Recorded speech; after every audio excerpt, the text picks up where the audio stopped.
Baik, Assalamualaikum warahmatullahi wabarakatuh. Sebelumnya, perkenalkan, saya Anugrah Arifin Diatama dengan NIM 23051640007. Hari ini saya akan mempresentasikan tugas akhir kuliah Artificial Intelligence dengan judul Pendeteksi Kelelahan Mata dengan metode You Only Look Once.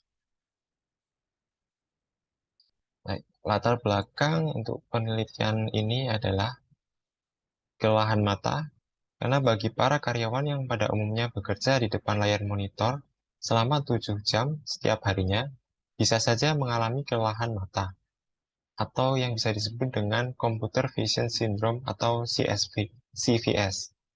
Ketika bekerja, terkadang para karyawan lupa untuk menyempatkan waktu untuk mengistirahatkan mata sebentar. Ada beberapa ciri yang menunjukkan gejala kelelahan, yaitu mata merah, berair, gatal, dan sakit kepala. Jika diteruskan, maka hal ini dapat mengurangi produktivitas bekerja. Nah, kebiasaan yang timbul ketika mata lelah salah satunya adalah menggesek mata menggunakan tangan. Kebiasaan ini sebenarnya sangat tidak dianjurkan karena dapat mengganggu kesehatan mata. Kebiasaan ini juga dapat digunakan menjadi salah satu indikator mata lelah, dan indikator inilah yang akan saya gunakan dalam pembuatan aplikasi ini. Kemudian yang pertama dilakukan adalah pembuatan dataset. Saya mengumpulkan data dari Google dengan menggunakan tool bernama Image Downloader. Image Downloader ini merupakan extension dari browser Chrome yang bisa digunakan untuk mendownload semua image yang ada di halaman web yang sedang diakses. Kemudian, setelah saya mendownload data yang dibutuhkan, perlu dilakukan cleaning data untuk mengurangi gambar yang duplikat dan gambar yang tidak relevan. Di sini saya menggunakan duplicate photo cleaner. Duplicate photo cleaner ini dibutuhkan untuk menghapus image yang identik karena saya mengambil image dari Google dan bertujuan untuk mengurangi terjadinya overfitting. Setelah data image terkumpul, saya menggunakan software bernama Label Image yang merupakan tool yang digunakan untuk melakukan labeling dari image yang akan dijadikan sebagai dataset. Setelah proses labeling selesai, kita masuk ke proses training data. Di sini saya memanfaatkan layanan Google Colab, yaitu layanan cloud computing yang disediakan oleh Google, yang memungkinkan pengguna untuk menulis dan mengeksekusi kode Python di cloud secara gratis. Kenapa menggunakan Google Colab? Di sini agar performa training data berjalan dengan lebih optimal. Di sini saya juga menggunakan PyTorch sebagai framework open source yang digunakan untuk pengembangan dan pelatihan model dalam bidang deep learning. Jadi, kenapa menggunakan PyTorch ini? Karena PyTorch ini menjadi framework yang populer untuk penggunaan metode YOLO.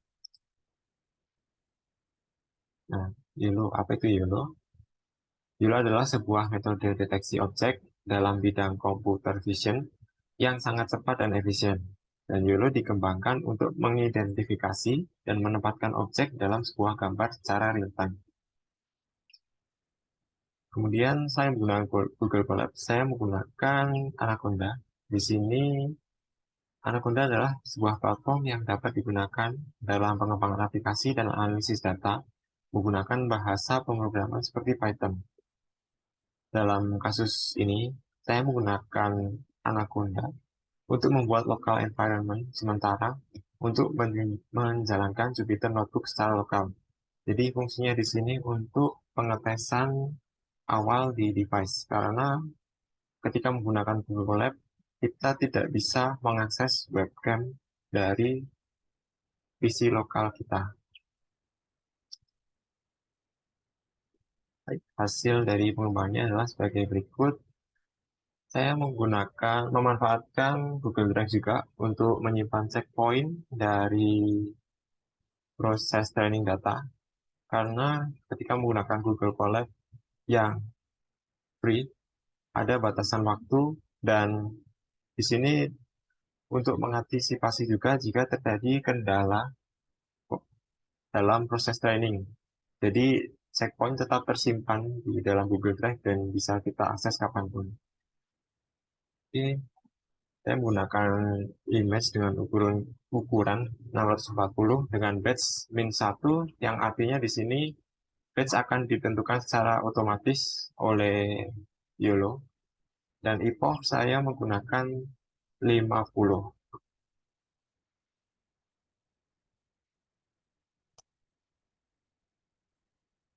Nah, berikut ini hasilnya saya ambil dari masa 30 sampai ke 50. Bisa dilihat training loss-nya bisa terus menurun. Begitu juga validating loss-nya.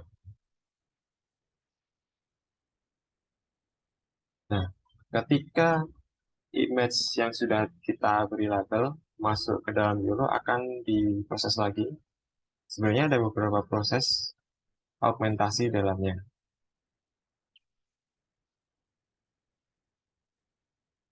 Nah, untuk labelingnya di YOLO ini menggunakan format sebagai berikut. Yang pertama adalah untuk menggunakan class. Di sini kelas 15 merupakan kelas dengan laba lelah dan kelas 16 adalah tidak lelah. Kemudian selanjutnya ada excenter dan decenter yang menunjukkan posisi pusat dari kotak pembatas dan di sini ada kemudian ada lebar dan tinggi kotak pembatas yang digunakan untuk penanda labeling. Nah, setelah proses training selesai, saya membuat sebuah kode Python untuk menggunakan hasil training tersebut. Saya menggunakan tadi framework Torch dan saya menggunakan OpenCV yang digunakan untuk mengakses webcam. Selama proses loop di tiap frame-nya akan dicek menggunakan model yang sebelumnya sudah di training dan kemudian akan diambil labelnya apabila kelas indeksnya 15 yang artinya lelah, maka akan menampilkan message box dengan peringatan untuk jangan menggesek mata.